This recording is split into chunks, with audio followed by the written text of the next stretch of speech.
Tonight on CBC Vancouver News. Shortage of wheelchair taxis. To tell me on the phone, well, you don't have any tonight, that's ridiculous. The push for more accessible taxis after a Coquitlam senior with a disability is left stranded for hours. Plus, relieving the labor crunch. It's going to help employers better plan for their staffing needs. A new federal temporary foreign worker program has some applauding while others urge caution. And sitting down with Canada's new health minister. So provinces will be accountable to the action plans that they put out. Health Minister Mark Hollins shares his priorities as BC looks to cure its healthcare crisis. This is CBC Vancouver News.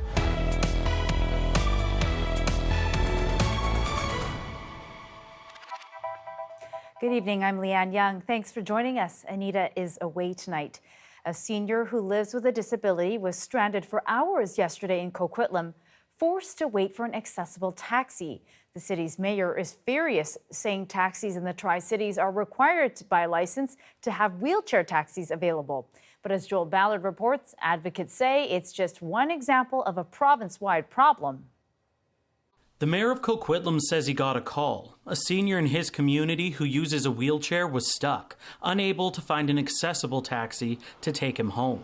Despite booking it, despite promises, the cab never showed up. Stewart says he called Bel Air Taxi, which operates all three cab companies in the Tri-Cities, and was told by a dispatcher that there were no accessible vehicles on the road.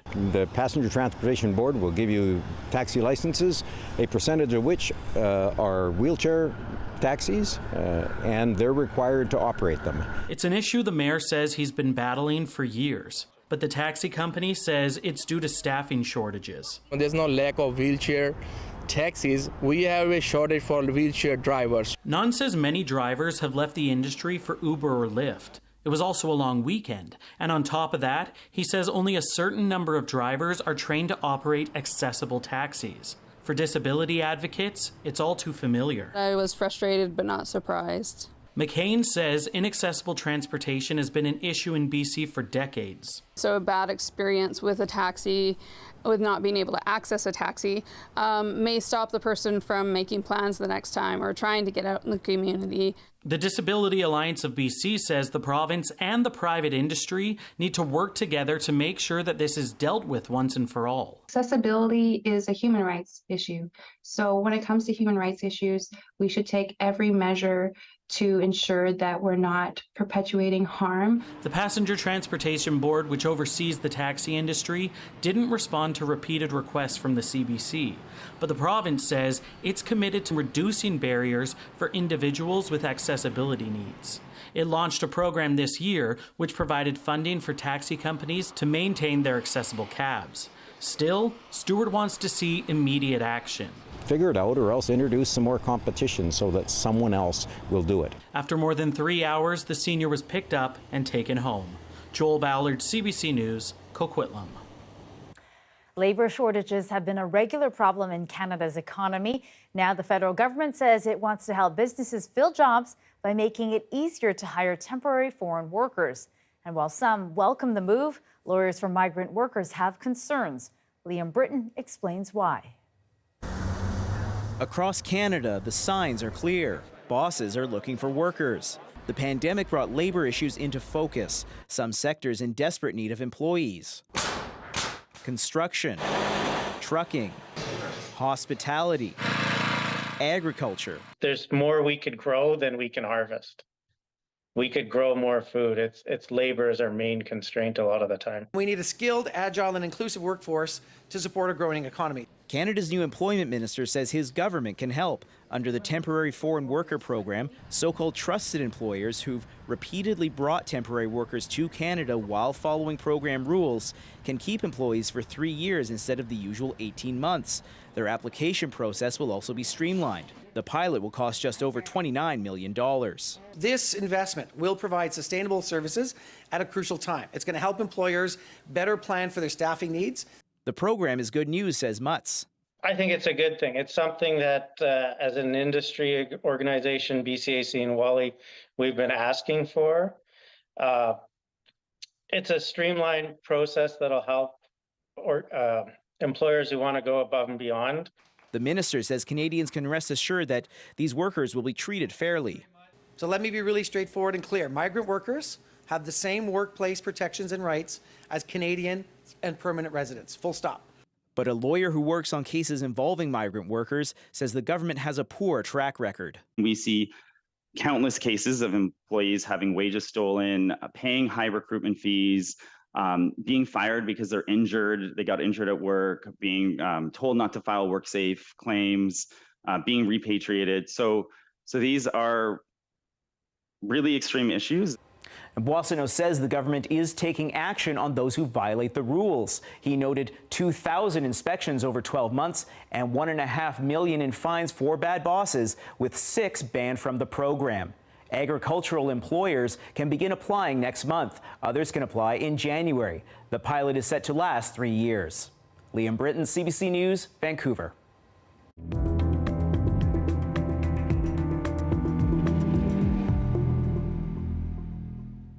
Some welcome news for people living and working in Osoyoos.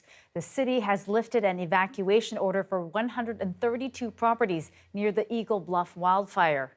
Everyone ordered out of the area can now return home, though they will remain on evacuation alert. The alert for other properties has also been rescinded. Conditions have been improving around the wildfire, which straddles the U.S. border. Roughly 180 firefighters are still working on it with a helicopter and heavy equipment.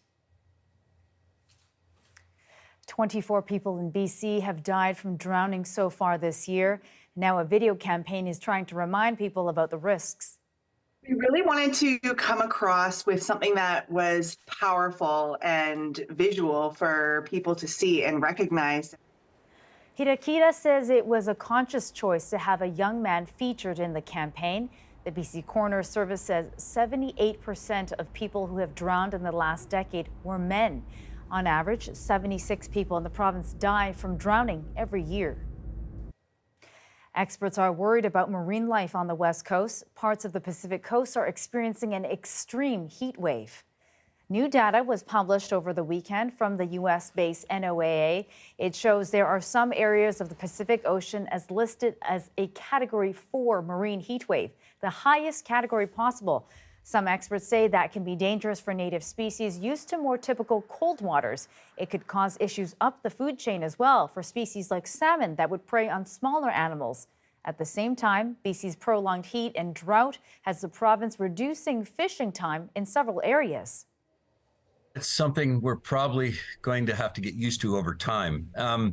What's happening is water temperatures are starting to spike in certain rivers in our region. And with those increasing water temperatures, it puts a lot of stress on those fish that we're trying to catch. And if you stress them at the wrong time, when the oxygen is at the least amount in the river and it's too warm, it can lead to some of them expiring. And that's not very good for our industry or for us. So in some respects, it's a very good thing that they've done that. Latch, who owns a fly fishing company in Cranbrook, says it is time to acknowledge that climate change has had an impact on all aspects of life, including fishing, and we all have to face the same dilemma in how to address it.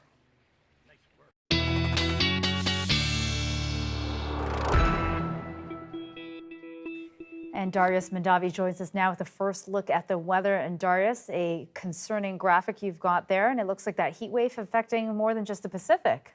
Yes, we've got marine heat waves all over the Earth's oceans, and we have for at least a couple months now. The one that people are very concerned about is here in the northern Atlantic, really driving up a lot of the sea surface ocean, the global sea surface ocean temperature. And a lot of that is part of why just earlier today, EU's climate change service Copernicus announced that July 2023, is officially the hottest month ever on record. And it wasn't just a day or two that were really out of the ordinary with heat. Since July 3rd, every single day from July 3rd to July 31st broke the previous record of the hottest day yet, meaning those are now the 29 hottest days on record. BC wasn't spared. We had a very hot July as well, one of our hottest on record, but that does not seem to be the case right now. We have a low pressure system off the coast that has brought temperatures down across most of the province. We're seeing them a few degrees above seasonal. Most places will see them come down even more tomorrow as a result of a lot of that marine cloud moving in from that low pressure system off the coast. And they'll be getting quite a bit of precipitation as well. A lot of places have been seeing that already, especially on the coast and in the interior. And it looks like tomorrow we'll be getting it here in Vancouver as well. Starting at around 10 p.m. tonight, we'll be getting plenty of rain continuing until around 10 a.m. tomorrow morning. Bit of a relief to see some of that rainfall, hey, Darius? Oh, definitely. All right, thank you for that. We'll talk to you soon. Thanks. Last week, some of you helped to crown Sprout Lake on Vancouver Island as the best lake in BC.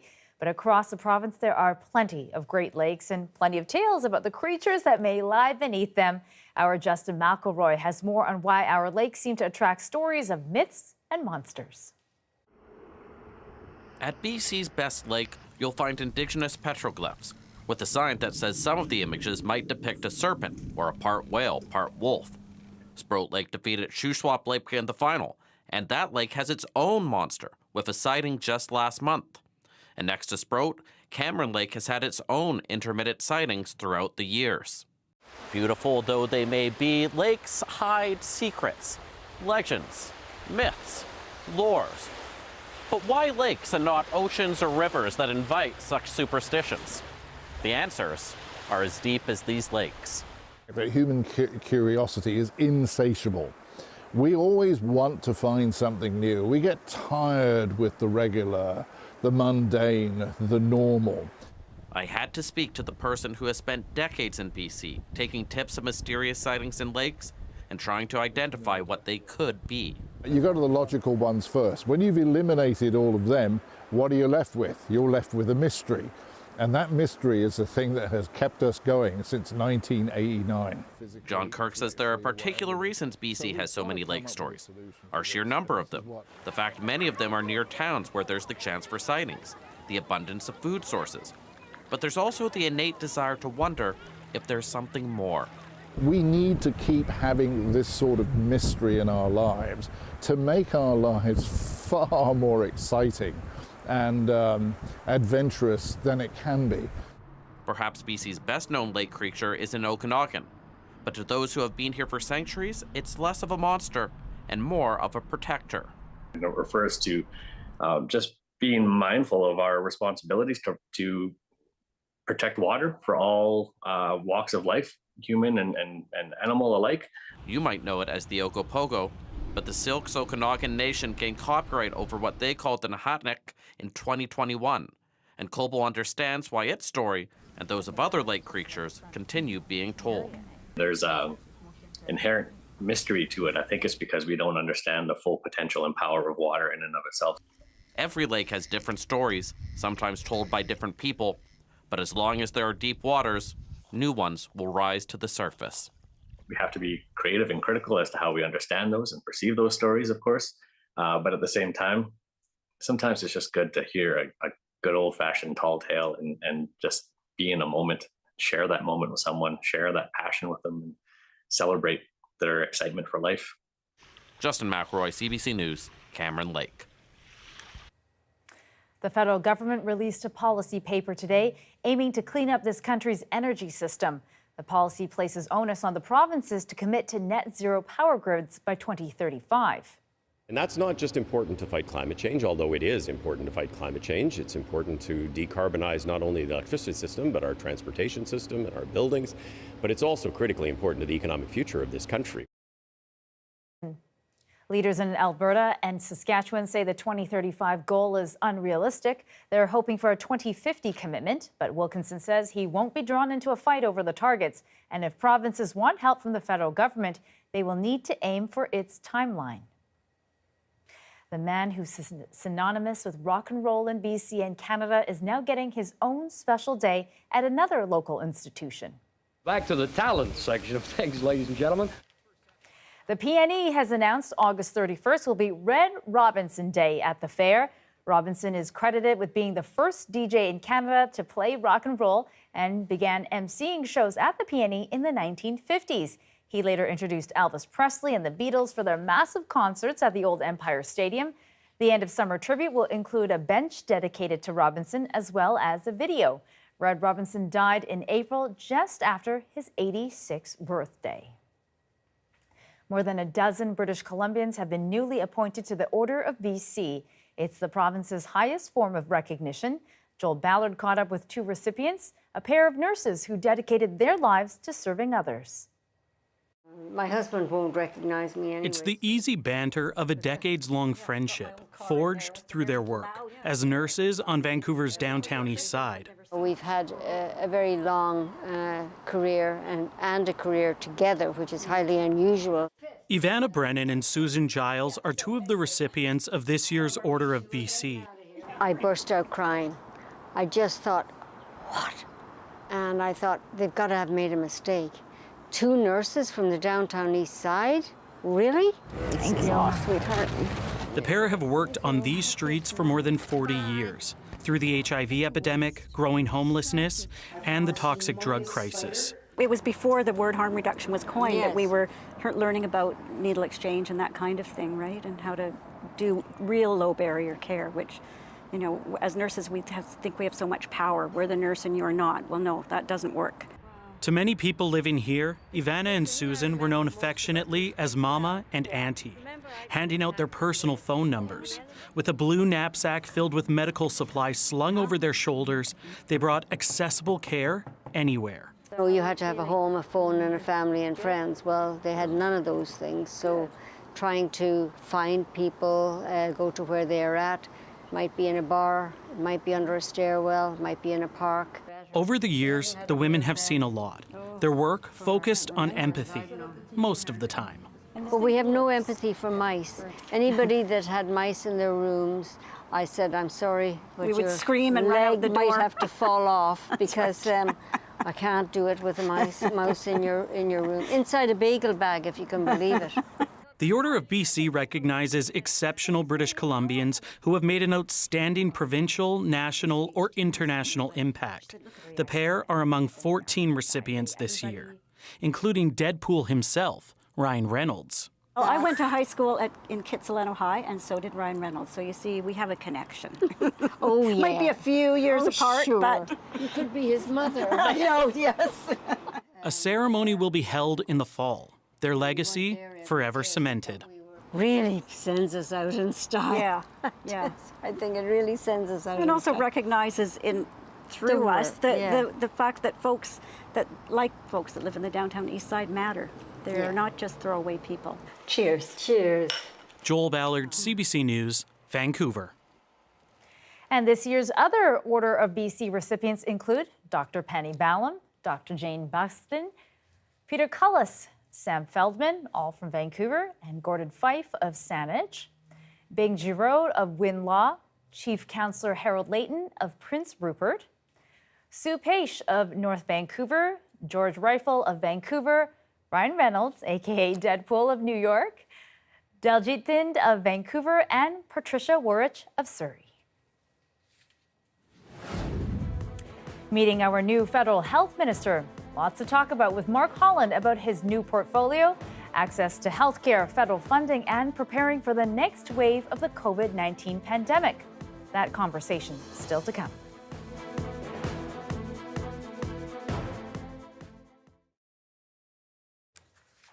And thanks for watching our commercial-free live stream. Researchers say a tornado that recently tore through parts of southern Ottawa reached wind speeds of 130 kilometers per hour. It came less than a month after 4 touched down in eastern Ontario. CBC crews caught up with some of the affected homeowners who are now worried they live in a new tornado alley. Tajinder Sarao is walking over shards of glass from his bathroom window. A tornado ripped it out yesterday. Now he's waiting for his insurance rep. This is at least 15 to 20K. Everyone is safe, but he remembers how he feared for his family as he watched his garbage bin fly away. That's when I know that something's wrong. You know, like I looked out and I couldn't see much, ran in, got all my family down. My kid, she was scared. They were crying, like they felt like as if the roof is going to be flown off. The local councillor says about 8 homes were affected. Fences are down. Insulation is spread far and wide as workers board up a damaged roof. Sarah Hersey lives next door.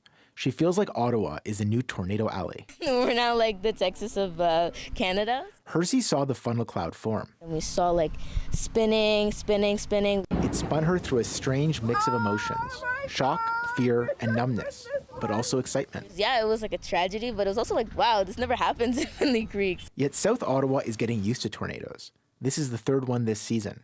They're keeping Trudy Kidd on her toes. She's an Environment Canada meteorologist. It has been a really busy season so far, especially for Eastern Ontario. There's been system after system. Arthur White-Crummey, CBC News, Ottawa.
An open letter to the provincial government demanding for a safe return to school next month.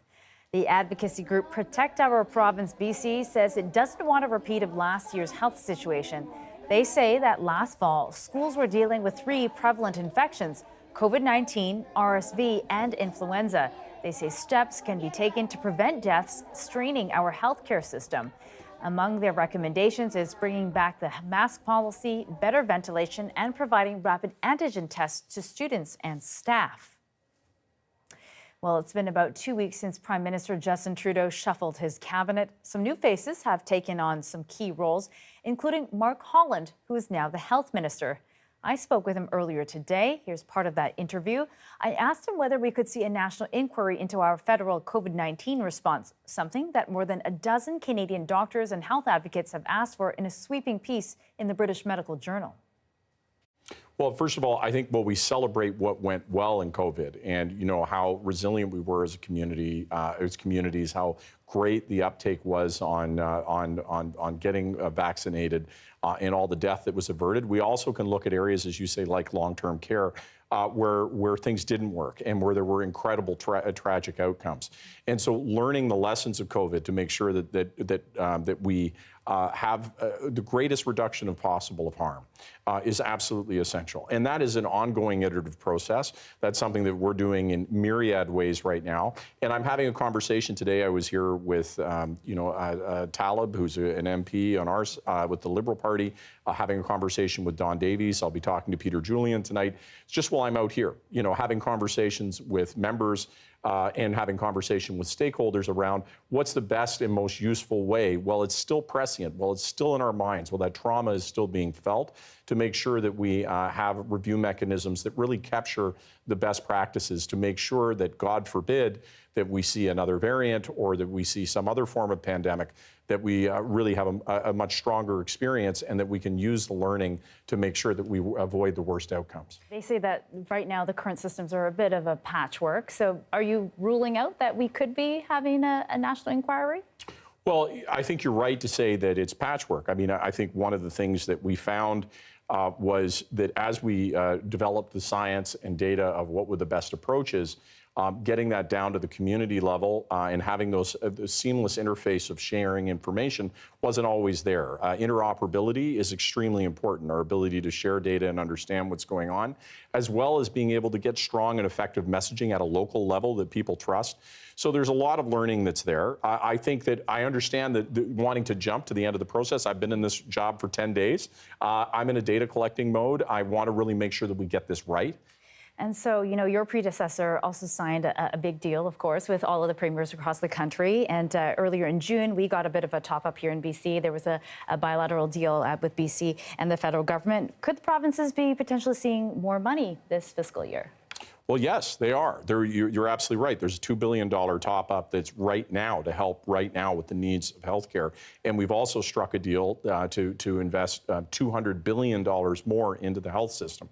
But what's different here is it's not just dollars. What we're saying is we have to see improved health outcomes. So we have to be able to see that waiting times are coming down, that patient outcomes are better, that we're seeing improvements across the whole spectrum of the health system, that patients are able to see their records, that those records are portable, that we have better interoperability of our data. So we've created the expectation with these additional dollars to have those outcomes. And what we've said to Canadians is they're going to be able to see it, that will be reported annually, and they'll be able to see that progress. Good to know that it's an annual report that we're going to be looking for. We'll be sure to be talking to the provinces about that. And if that, you know, if you don't see the data that you're looking for, could that money potentially be clawed back? Well, the way that it works is we have a 3-year window. We have to give provinces an opportunity and territories to really put into motion their action plans. So these action plans right now are showing exactly how these dollars are going to go to help fix issues like workforce, to make sure that doctors and nurses are there, how it's going to go to improve patient outcomes, how it's going to improve the healthcare experience. And those action plans are going to detail that. So provinces will be accountable to the action plans that they put out. And then at the end of 3 years, there's an opportunity to take a look at what progress has been made and then have a conversation about, about what we do at that point based on what successes are there or what progress hasn't been made. All right. Thank you for taking the time to come in to chat with us, Minister Mark Holland. Thanks so much for having me. Canadian health officials are confirming that a COVID subvariant is already pushing up cases south of the border and is spreading widely here in Canada as well. Lauren Pelly explains where it comes from and what that means for your protection as we head into fall. We're only halfway through the summer, but scientists are already seeing signs of a fall COVID wave. Here in the United States, we are seeing a slight increase both in terms of wastewater concentration levels, hospital admissions, ED visits, test positivity. The latest Ontario data also shows a rise in positive tests since early July, with nearly 7% coming back positive by the end of the month. That uptick comes as this virus keeps evolving to sneak past our highly trained immune systems. Variants are constantly changing. This is what the virus does to stay in business. It mutates and tries to find new customers. New Canada-wide data provided to CBC News suggests an Omicron subvariant called EG.5 now makes up more than a third of all recent infections, mirroring the same trend south of the border. It is a subvariant that's an offshoot of the Omicron family. Over the last year, we've been dealing with the Omicron family, so it's not a new variant of concern. It's certainly a new subvariant that we're keeping a close eye on. The good news is vaccine manufacturers are finalizing updated booster shots for the fall COVID season, and they should cover this subvariant. I do think that there is enough data showing that variant-specific boosters do have a pretty broad effect. For most people, that protection should keep you out of hospital, though it won't always keep you from getting reinfected. Definitely monitor your symptoms closely. This pharmacist says if you're high risk, it's worth asking about Paxlovid, while others can usually manage symptoms with over-the-counter medications. If it's something that's more like a dry cough, you can take a dry cough medication. If more congestion is your symptom, there are medications to treat the symptoms rather than treating the actual condition. And that's kind of the same thing with flu or a lot of other viruses. Coming up, Meta under the spotlight as a group of Canadian news outlets, including the CBC, ask the Competition Bureau to investigate the company's move to block news in Canada. That's coming up.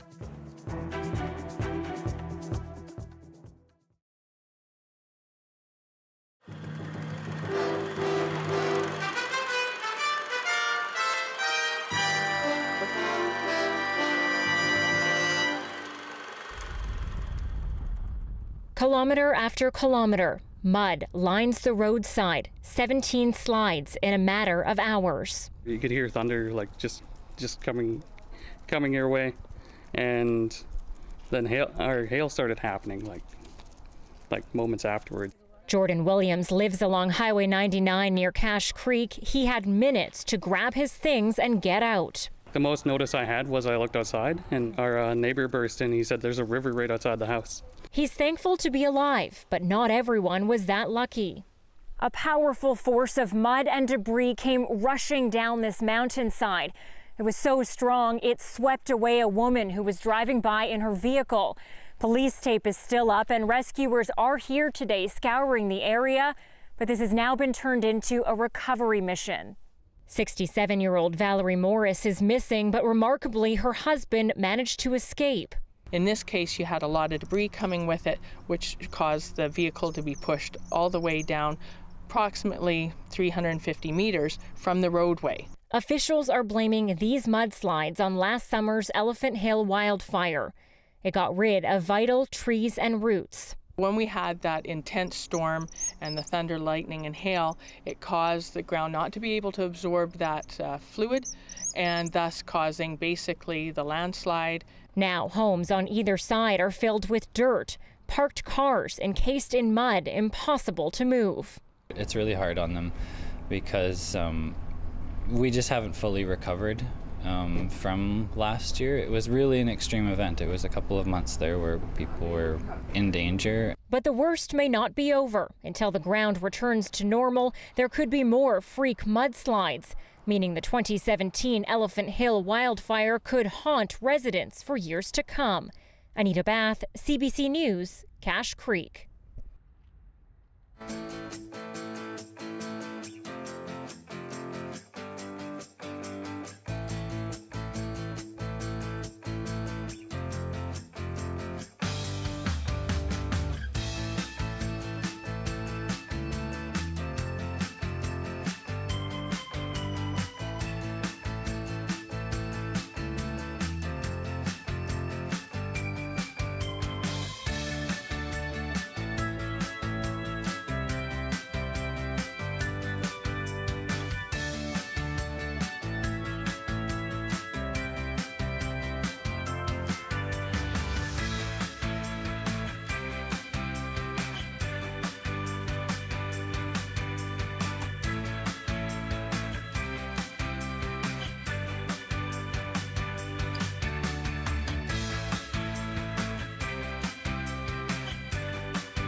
Hundreds of visitors at the top of Banff's famous Sulphur Mountain are relieved to be back at ground level after spending a stressful night trapped on a summit in the Alberta Rockies. As Carolyn Dunn reports, some walked down while others had to be rescued by helicopter. Stranded at the summit of Sulphur Mountain in Banff National Park, an adventure in the Rockies gone wrong. For Carol and Ross Chanot of California, a hiking trip turned into, well, something else entirely.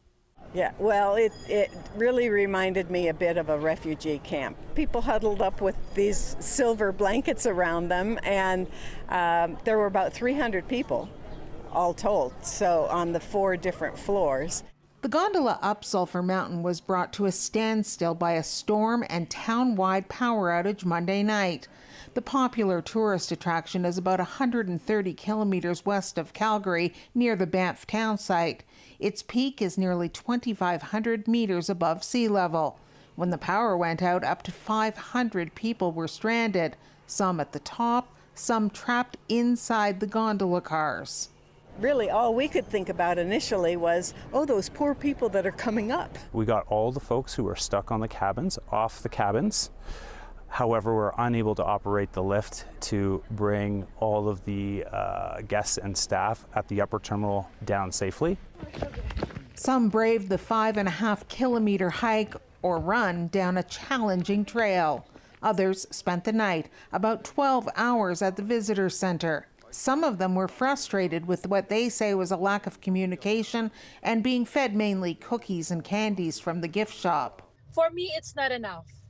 It's not enough help for us to feel like, reassured and safe.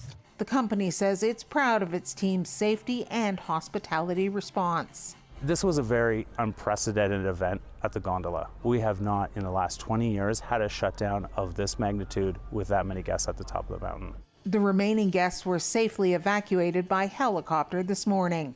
Carolyn Dunn, CBC News, Calgary. A group of Canadian news outlets, including the CBC, have filed a complaint about Meta with the federal competition watchdog. The company is blocking news content on its platforms here. As Marina von Stackelberg explains, it's in response to the new Online News Act that requires tech giants to pay news media for reposting its content. Meta is now blocking Canadians from seeing news stories on their Facebook and Instagram feeds. A coalition of broadcasters and print publishers says that's uncompetitive. They want Canada's Competition Bureau to investigate. It's an abuse of their dominant position. Essentially what they've done is they are denying news publishers and broadcasters audience in Canada, but moreover, because of that, they're also denying us advertising revenue at the same time. The group says Meta and Google make 80% of all digital advertising revenue in the country. Meta has called the new law unworkable. The only way we can reasonably comply with this legislation is to end news availability for people in Canada. But the federal government says a 6-month regulatory process is underway, and Meta doesn't have any obligations yet under the new law. We're engaged in that process. Google's engaged in that process. And what we would say to Meta is pick up a pen and get engaged. There's plenty of time to make sure that your input is in the regulations, so get in the game. The Competition Bureau says it has been monitoring Meta's actions. The federal regulator says it's gathering information about whether the company is violating the Competition Act. In a written response, a spokesperson says, as the Bureau's preliminary review is ongoing and there is no conclusion of wrongdoing at this time, it would be inappropriate to speculate as to potential outcomes, timing, or appropriate next steps. Experts say the Competition Bureau could force Meta to comply with the law. I think for Meta, it's really critical for them currently to hold their position because they know that Canada can set an important precedent internationally in terms of, the role of local news organizations, national news organizations. Competition bureaus in other countries have levied significant penalties to tech giants before. France fined Google €500 million in 2021 for failing to negotiate with news organizations there in good faith. But exactly what Canada's Competition Bureau will do or when it will act remains unclear. Marina von Stackelberg, CBC News, Ottawa. Police have issued 4 arrest warrants after a brawl in Montgomery, Alabama on Saturday. 3 white men have been charged with misdemeanor for allegedly attacking a black man. The co-captain was doing his job. He was simply trying to move the boat in just enough to where the cruise ship can park safely in its identified location. However, it quickly escalated into a fistic encounter. The shocking scene was caught on video by multiple witnesses. The altercation unfolded while a private boat was docked at an area designated for a tour boat. The disagreement quickly escalated between a group of men and a riverboat worker. They shoved and punched him and also attacked a white teenager who tried to break up the fight. Shortly after that, another group started a brawl with a group on the private boat. Officials are not treating this as a race-based crime as of now, but police say investigation remains active with more charges likely. Ukraine is accusing the Kremlin of targeting rescue workers by hitting residential buildings twice. Officials say Russian missiles struck the same locations in eastern Donetsk on Monday within 40 minutes of each other. As Abby Kuwathasan explains, at least 7 people were killed and more than 80 were wounded. The Russian Defense Ministry says it struck a Ukrainian command post in Donetsk overnight, but the regional governor there says Moscow has hit civilian buildings in the city of Pokrovsk. Emergency workers pushed through debris to reach people living in apartments and provided aid in ambulances. The overnight strikes appear to have been a double-tap attack. When rescue workers rushed to the scene following the first strike, some were injured and killed in the second strike. This is a tactic the Kremlin has deployed throughout its wider-scale invasion of Ukraine. A popular hotel was also hit directly, according to authorities. The Friendship Hotel, considered a safe distance from the front lines, is often used by aid workers and foreign journalists. It's one of the few hotels that is still operating in the area. Ukrainian military personnel do stay at this location at times. Ukrainian President Volodymyr Zelensky posted online writing that Russia is trying to leave only broken and scorched stones. There were attacks on Kharkiv and Kherson as well. These strikes come after this weekend's Jeddah summit. Saudi Arabia hosted more than 40 nations to discuss the war in Ukraine. Representatives from Kyiv were there, but Moscow had not been invited. Russia has previously said any peace talks must recognize 4 Ukrainian regions the Kremlin annexed last year. Kyiv has repeatedly rejected this. Moscow does not fully control these regions, including Donetsk, where the overnight attack was carried out. Abby Kuwathasan, CBC News, London. After the break, a gathering storm in South Korea. Thousands of scouts from around the world forced to leave a jamboree. That story's next.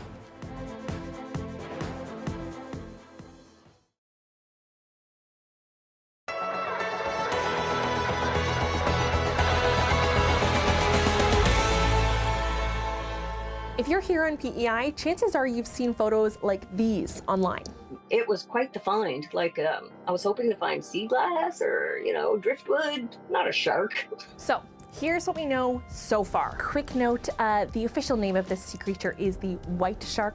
This one may have been great, but we will be calling it the white shark. This one died somewhere in the ocean and then washed up on Greenwich Beach inside the PEI National Park on the North Shore. Parks Canada staff were out to investigate, and the body has since been taken to the Atlantic Veterinary College, where a necropsy will be performed.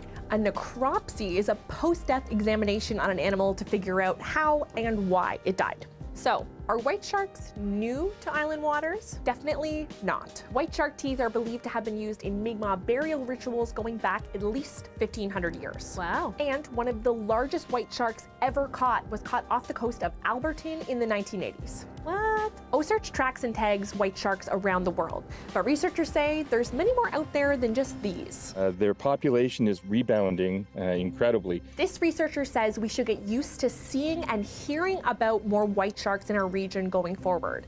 But as for why some of them wash up dead, yeah, that's a mystery. Crawford and some of his colleagues believe some juveniles may be starving to death. Young sharks feed on fish and then transition to larger prey like tuna or seals. And the further they travel north, they may be struggling to make that transition. And there are other questions to be answered. If the big animals are coming up here and they're aggregating, is it possible that they're setting up courtship and mating territories? And if so, we would very much like to know where. In the meantime, if you're swimming in PEI waters, avoid dawn and dusk, and by all means, avoid swimming with seals. Nicola McLeod, CBC News, Charlottetown.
A looming typhoon is forcing tens of thousands of scouts, including Canadians, to evacuate a large jamboree site in South Korea. I don't have control about the weather. I must make the most of it. And that's what scouting teaches us. It teaches us to be resilient, to take things in our stride and handle whatever the situation is. More than 1,000 buses have been deployed to the massive campsite. There are about 37,000 scouts gathered there from more than 150 countries. That includes 235 young people and 143 volunteers from Canada. Typhoon Kanun, which has already wreaked havoc in Japan, is expected to slam into the Korean peninsula Thursday. Scouts Canada released a statement saying, "Our leadership is busy at home and abroad in Korea, working to ensure the safety of our youth and the continuation of their international experience in Seoul."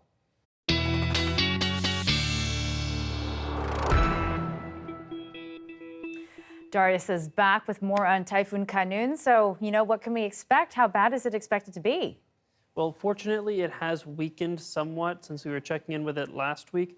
It looks like since it hasn't had too many warm waters to really soak up a lot of energy, it hasn't really gotten that increase in energy that we were expecting as it passed through this area. Remember, we were also expecting it to pass over Japan earlier last week. The forecasts have changed, and so it is going to go right through South Korea, which is why we've seen those scouts have to, unfortunately, evacuate. Now, you'll notice that it's not going to last very long once it does make landfall without that water to suck up the energy from. But unfortunately, this isn't the only typhoon that we're watching right now. It looks like a new one has been developing in the Pacific, and this one is expected to make landfall in central Japan by the beginning of next week. You can see it come up, and this one, instead of losing speed, losing power, it is actually gaining it. And so we are expecting it to pass through the central parts of Japan as either super typhoon or violent typhoon by the beginning of next week. Now, here in BC, we aren't seeing typhoon level rains, as I said earlier, but we are seeing plenty of moisture pass through the center of the province and really reach the southern interior, places where we could really use a lot of that moisture to bring down the fire danger levels that we've had really elevated for quite some time now. And that is actually the effect we've been seeing. That low pressure system has been bringing temperatures down, has been bringing plenty of precipitation into the region, really bringing our fire danger levels down to really where we'd like them to be. This is pretty much the lowest I've seen this in a couple weeks now. So that's great news. Whether it's going to continue for a while remains to be seen, but for at least the next 24, 48, 72 hours, we should be seeing plenty of rain, plenty of low temperatures, keeping that fire danger down. You'll notice, especially through the Cariboo and up into the central parts of the province, plenty of rain there. Up along the coast over the next 24 hours, really a repeat of what we saw this morning in terms of that. And so if we look at the forecast for tomorrow, you'll notice a lot of these rain icons throughout the province. I don't want to overstate how much rain we're getting here in the southern interior. I know there's rain icons all through there, but there's going to be scattered showers. It's not going to get too much rain, not anything like what we're seeing on the coast and through the central parts of the province. There also won't be too much instability. A few places might see some isolated thunderstorms, but they're not going to be severe, and so we don't have to worry too much about that. If we do focus on the lower mainland, though, you'll see we are finally getting some rain here in Vancouver as well. The moisture is not missing us this time around. Depends where you are in the city, anywhere from 5 to 20 millimeters. If you head up into Whistler, Squamish, those areas seeing a lot more rain. North Vancouver, as always, seeing a bit more rain than we do downtown and at YVR. But it looks like it's not going to last too long. We get lots of rain overnight heading into tomorrow morning, but then it clears up again for nothing but sun in the forecast ahead heading into the weekend. Okay, our reservoirs are going to be soaking up that little one day of rain, though. Thank goodness. Yes, and I think all of us will be too. All right, thanks for that, Darius. Thank you. Most Hollywood movie and TV productions are on hold because of ongoing strikes. There is widespread support for screen actors and writers who are on the picket lines in the U.S. As Travis Danraj tells us, the labor dispute is putting a squeeze on work done by BC production agencies. Hi there, I'm John Oliver, and I'm on the picket line today to support the Writers Guild. Another entertainment A-lister showing solidarity with striking performers and writers. The workers, united, will never be defeated. As the standoff south of the border drags on, the hit to Hollywood North deepens. There is absolutely no production going on. The sprawling Vancouver Film Studios was once bustling with productions like The Flash. In a flash, the whole industry has all but ground to a halt. There's 80,000 people that work in the film and television industry in British Columbia. That's bigger than forestry, mining, and fishing combined. And 90% of them are out of work right now. Rewind to 1960, the last time a dual strike virtually shut down Hollywood. Ronald Reagan was president of the Screen Actors Guild back then, and money was an issue. No contract! No contract! Still is today. 86% of our members cannot meet the $26.5 thousand a year threshold to get their medical benefits. This time, cutting-edge issues are at play, including the use of artificial intelligence. It's necessary that this, labor action that has happened in my mind. Many Canadians, like script supervisor Michael Williams, support the fight to limit big studios' use of AI. I got into this because I love telling stories, and just simply give it to the robots, that's it's going to create, procedurally generated mediocrity, but does it have a point of view? Certainly not.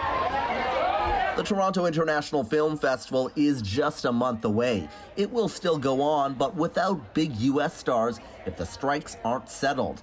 And right now, negotiations remain stalled. Travis Stanraj, CBC News, Toronto. Canadian cannabis company Tilray is expanding its business into craft beer. It's buying 8 beer and beverage brands from Anheuser-Busch, including Shock Top, Breckenridge Brewery, and Blue Point Brewing Company. The purchase price is listed at $85 million US. This would make Tilray the 5th largest craft beer operation in America. This move comes just a year after Tilray moved out of its Nanaimo office and facility to save costs following its merge with another cannabis company in Leamington, Ontario. In a little more than a year, astronauts will be heading back to the moon for the first time in more than 50 years. The 4 crew members, including a Canadian, just got their first look at the spacecraft that will take them there. As CBC's Sarah Levitt tells us, anticipation is building. Boy, it's harder than I thought. Turns out orbiting the moon is no walk in the park. The 4-person crew of Artemis 2 got to see the vessel that'll get them there for the very first time. Seeing the capsule for all of us sent shivers down our spines. This is another major step of us going back to the moon. The mission, a 10-day lunar flyby ahead of Artemis 3, whose crew will land on the moon. First, though, they have to check it out, and on board is a Canadian. You should have seen the reaction when Reid brought the crew to Ottawa, and they were in front of the Parliament. Jeremy Hansen from London, Ontario, and he says the lead up to the launch is more important than anything. The success is in the learning that's happening right now. Learning is happening right while we're sitting here and stuff that is going to serve us on our ultimate objective. The mission will be the first since the end of the Apollo program in 1972. It's something that has many Canadians more excited than ever. I've just shook in the hand of somebody who's going to go around the moon. Space educator and amateur astronomer Trevor Turline got to meet some of the crew, something he won't soon forget. Nobody under the age of 50 has ever looked up at the moon while somebody has either walked or orbited around the moon. And I think you look at the moon differently when you know there's another human being around it. We're fired up. Says Reid Wiseman, Artemis 2's commander, fired up for the planned liftoff in November 2024. Sarah Levitt, CBC News, Montreal. Today was a good day to drop off some zucchinis on your neighbor's porch. But why? We'll tell you after the break.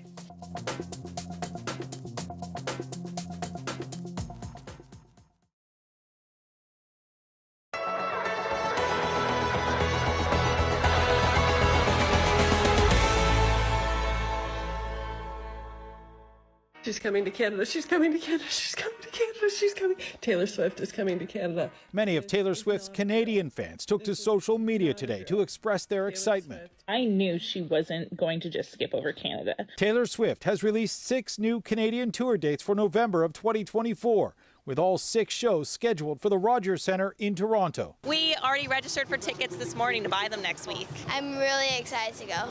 I love Taylor Swift. How do you not love Taylor Swift? Really? she's an icon. Swift has already been selling out stadiums in the U.S. and Europe on her current tour. It's been a difficult ticket to get. In some cities, die-hard fans without tickets have gathered outside of venues just to listen. Before the Toronto dates were announced, many Canadians bought tickets to see Swift overseas. This man in Guelph has tickets to a show in France. So when she announced her European tour and she hadn't released the Canadian dates yet, I was tired of waiting and I was like, you know what? That's a perfect excuse to go to Europe. This will be Swift's first performance in Canada since 2018. She will also become the first artist ever to perform 6 shows here at the Rogers Centre on the same tour. Those in Toronto's tourism industry are bracing for a huge economic impact. It's more than just a concert ticket. Andrew Weir with Destination Toronto says the trickle-down effect these shows will have on other businesses in the city will be massive. They consume not only the event they're here for, the concert, but also hotels, restaurants, probably go do some other things while they're in town, do some shopping. So the economic impact is tremendous, and we know that this is the kind of event that will draw visitors. He says they're not only expecting fans from all over Canada and the U.S., there could be fans from all over the world coming to see these shows. Greg Ross, CBC News, Toronto.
Land Back is a CBC original podcast where we uncover land theft in Canada and look at how Indigenous people are taking it all back.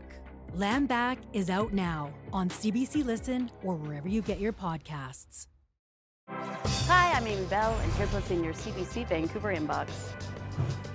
Support sustainable agriculture and celebrate local food with Margaret Gallagher at Feast of Fields. Enjoy the Gourmet Harvest Festival at the Stable Harvest Farms on September 10th. Tickets at farmfolkcityfolk.ca. And never miss a special programming series, event, or contest. Subscribe to CBC Vancouver's e-newsletter at cbc.ca/Vancouver inbox and keep connected with us.